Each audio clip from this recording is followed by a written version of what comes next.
Happy now to be joined by Vikings wide receiver Jarius Wright. Welcome to the Friday Football Feast from Twin Cities Orthopedics Performance Center. Jarius, you being the crafty veteran you are, doesn't matter if it's Winter Park, Metrodome, TCF Bank Stadium, US Bank Stadium, Twin Cities Orthopedics Performance Center. I mean, you just think about it. You've seen a lot in kind of a short amount of time in your career. You know, you're exactly right about that.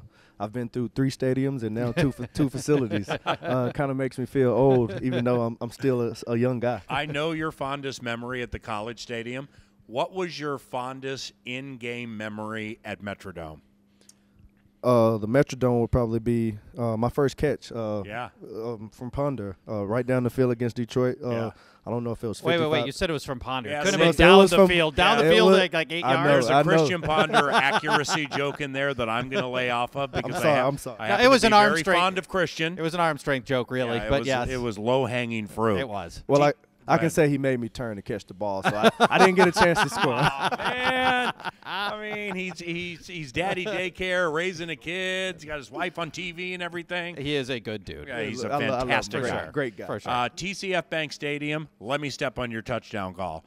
Jarius Wright's greatest moment at the College Stadium, overtime, Jets, catching the ball and walking off a winner, right? It's crazy. I still go back and listen to that play, and just to hear the excitement in your voice as you called the play. It just, Come on, man. It was really. You made the play. Oh, It wasn't even me. Promo. That moment, and like watching Mo Wilkerson or Sheldon Richardson, some of these big guys try to take angles on you, and then there you go. That was a funny part of that play. But the other funny part, if you watch it back with the All-22, and you watch everything on the film, there goes Jarius Wright into the end zone. Here comes the team. There goes Greg Jennings to the locker room because he wanted to be the first into the shower while the water was hot. I made it back to the locker room, and Greg Jennings was already dressed. And he comes up and hugs me. I'm like, dude, you're already dressed. Yeah. I'm like, you're already dressed. I'm just coming in with my helmet and my shoulder pads, and I still hadn't caught my breath yet from the touchdown and all the excitement. Yeah. It was a crazy moment. US Bank Stadium. What's your fondest moment in your 2 years there? It would have to be. And it's crazy because this wasn't even me, but it would definitely have to be the New Orleans game. How about that? The way the game went and the way the game was won, it was crazy, and one of the best games that I've ever been a part of. Were you on the field for that play? I was. Where were you and what did you see? I was from About Me to You. Okay. All right. So you were right behind him on that. But okay. Wait, correct me if I'm wrong here. Elite, underrated Case Keenum play in his run with the Vikings, because I think it was the play before. The play before the miracle, one of the 2 plays before the miracle, here's Jarius wide open middle of the field. Now, I'm not going to disrespect you because you're my guy. Yeah, I mean, if they had hit you at the 50, you would have had to have scored or the game would have been over. But the Saints, I think, tried to suck the Vikings in to throwing it middle of the field. In the middle of the field. Yeah, you remember that moment, right? I do. I definitely remember. Of course you would have scored, right? But, I definitely think the safeties were kind of wide. So of course they were. I definitely, I don't know too much about the Saints safety speed, but I don't think they would have caught me. Yeah. No, clearly Anthony not. Harris, So you're talking about safeties on the Saints, not on the Vikings, okay? Yeah. Y'all know y'all my dogs. Yeah. All So Anthony does is cause fumbles in big spots, okay? Playmakers. Right. Tell us about your perspective from the Minneapolis Miracle. Tell us about you're running that play, what you saw, the whole thing beginning to end. It's hilarious. We ran the play probably 3 times before the final play. So they definitely knew what was coming. Yeah. Everybody knew what was coming. Probably even the people in the stands knew that play was coming. Had to throw to the sidelines. We had to throw to the sidelines. It's a play called 7 Heaven. It's basically three guys run to the sideline. Low 7, high 7, medium 7, and a high 7. I had the medium 7, and Diggs had the high 7. Yep. He never gets the ball. Ever. And 1,000 times of running that play, the high 7 never got the ball. God, that's awesome. But it was funny because even in the huddle before the play, and I give Case credit. He told us I'm going to give you a chance. I'm going to give somebody a chance to make a play.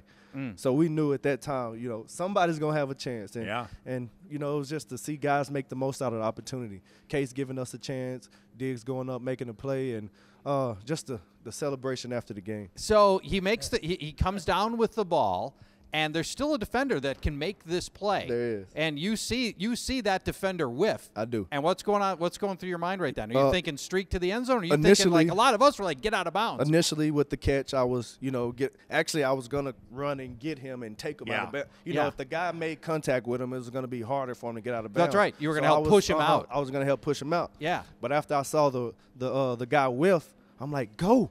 Yeah, right. Okay, now, with all due respect, I need to call my co-host out a little bit. We might need to turn down his microphone because he knows what's coming. But I got to let Jarius know the truth. I've known really Jarius don't. since You he really walked in here from don't. Arkansas. He was a little pudgy, needed to get him in shape. He got in shape, won the Jets game, and, of course, he would have won the Saints game, but he was shortchanged. Now, okay, my guy. I've co-hosted shows with him every Friday, the Friday Football Feast, for 10 years. My guy, one of my best friends, one of the smartest guys I've ever met, Paul Charchian. We play the Lion. Okay, we lose Sam week 1. We go to Pittsburgh, we lose. We come back, we kill Tampa. Now in game 4, we're playing the Lions. Well, Dalvin Cook gets hurt early in the third quarter. We lose the game at home. We're 2-2. Main man books a cruise to the Caribbean that goes through the divisional playoff game. Okay, so he's gone. So you trying to pretend like he was here for the miracle? No. I did not pretend I was here. Like floating by Turks and Caicos. So then, of course, he comes back for the Eagles game. I'm like, why did you skip the wedding and attend the funeral? So my God. It's his fault. Yeah, it's my fault. That's right. I'll take the heat. You should have just stayed on the. You should have stayed on the cruise. Or jumped off it. Exactly. One of the two. I might have at that point. Seriously. I might have at that point. Good Lord. He's not. He's a fake friend. Right. No, he's not a fake friend. Oh, my God. I'm just God, kidding. we're ripping I'm just Ponder, kidding, calling fake friends. That's fine. That's yeah, fine. of course you would have scored on that play before the miracle. Hey, with free agency approaching and everything, I mean, this is way too hardcore football talk for March. But what's your situation? I mean, like what's your situation with this team? You locked in? As far as me, I'm still locked in. I'm still Good. under contract. So, Excellent. So you know, as long as they want me here, I'll be here. One more year, Well, there's right? the receivers. Yes, sir. One more year. All right. Receivers coach Daryl Coach Hazel's over there. How we doing, Coach Hazel? Yeah, need a babysitter for your kids this weekend? Hey, how you doing, CJ? That's good, man. All right, that's very emotional. It On is the emotional 9 to noon right show. now. Yeah. Jarius Wright and his receivers coach Daryl Hazel embracing as they all now they're talking about the high 7 and how the ball never went to the high guy on the high 7. Yeah. And Jarius rejoins the conversation now. Hi, Jarius, Have a good day. you had the opportunity to see what we didn't all get to see, and that's Teddy Bridgewater through a lot of practice. And it's just not we only get to see the games. Tell us a little bit about what you saw from Teddy in all those practices. Teddy is if you ask me, he came back really, really well, and this is only my personal opinion. I understand. I'm just You're speaking for you. Letting everybody else know. That's This right. is my personal opinion. Mm-hmm. Yes. But he looked really, really well. Mm-hmm. Also, I mean, and you never want to wish an injury on anybody or say an injury helped somebody, but yeah. I think the injury actually helped him grow as a player, getting a chance to see some of the things from a different perspective. Coming over there, talking to some of the receivers, while the quarterbacks do their thing. So yeah. I think he actually learned a lot and actually got a lot better with missing a year. Hey, we're watching Good Morning Football on NFL Network. It's on here at Twin Cities Orthopedic Performance Center. They're doing like free agency dream scenarios, but at the bottom, they'll have like Aqib Talib traded to the Rams, Marcus Peters or whatever. What if like we were doing this and you saw come across that crawl? Vikings trade Jarius Wright to the Cleveland Browns. I would probably run upstairs and ask what's going on. You'd be like, somebody got a working cell phone for Baker Mayfield? I need to talk to him immediately. Yeah. So I don't want to be like this about it, but what did I do to deserve that? To the Browns. Kyle, come on over here. If you got, we only got like 90 seconds. Kyle Rudolph, Jarius Wright, Kyle Rudolph. Kyle, how you doing? I'm doing well. How are you, PA? What's on your right foot? A boot, and not a cast anymore. Okay, is that because you jumped off the Vikings bandwagon after the NFC title game? You hurt your leg?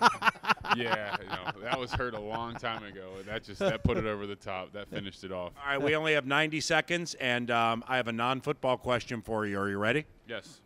You were courtside by the Wolves bench during the Celtics game. Right? Last night, right? Yeah, last night, right next to Mr. Taylor. I was trying to get on the squad. Come on, man. They had 4.5 days of practice, hadn't played since the Utah game. You're an elite basketball mind. You and Karl Anthony Towns are very close. Losing to Boston is one thing, but it just didn't look the same. Did it bug you at all? You know, they just looked out of sync. They couldn't get over that. They cut it to 6, cut it to 7, and then it would go right back to 12. And, you know, when you're playing a team as talented as the Celtics, it seems like every time they cut it down, Kyrie would go score 3 straight buckets, and it was right back to 12. But they look a little out of sync without Jimmy out there on offense, and he'll get healthy, and they'll be fine for the playoffs. I'm looking forward to watching them make a run in the playoffs. One-on-one basketball game, Kyle Rudolph and Jarius Wright. Who wins and why? I'm going with Kyle Rudolph. I'll take that one, but I wouldn't want to guard him, that's for sure. He's too quick. Any idea where Kim Clodwitter and the security staff are? No, never. Well, there's some guy outside running around in a Burgundy 8 jersey, and he's been outside for like the last 3. Oh, there's security. A guy in a Burgundy 8 jersey holding up some sign. You might need to remove him. Okay. Yeah, I don't know what it is. He's got like some somebody's cousin. Uncles and aunts and everything out there. Yeah. Hey, get that foot and leg clear. Bless your family, all right? Thanks, PA. Jarius, you're the best. Thank you. Thanks for Thanks a having me. lot, Appreciate Jarius. you. It was a lot of fun. Jarius Wright, Kyle Rudolph, and Curly Harris at Vikings.com and the Vikings Entertainment Network. That was a lot of fun.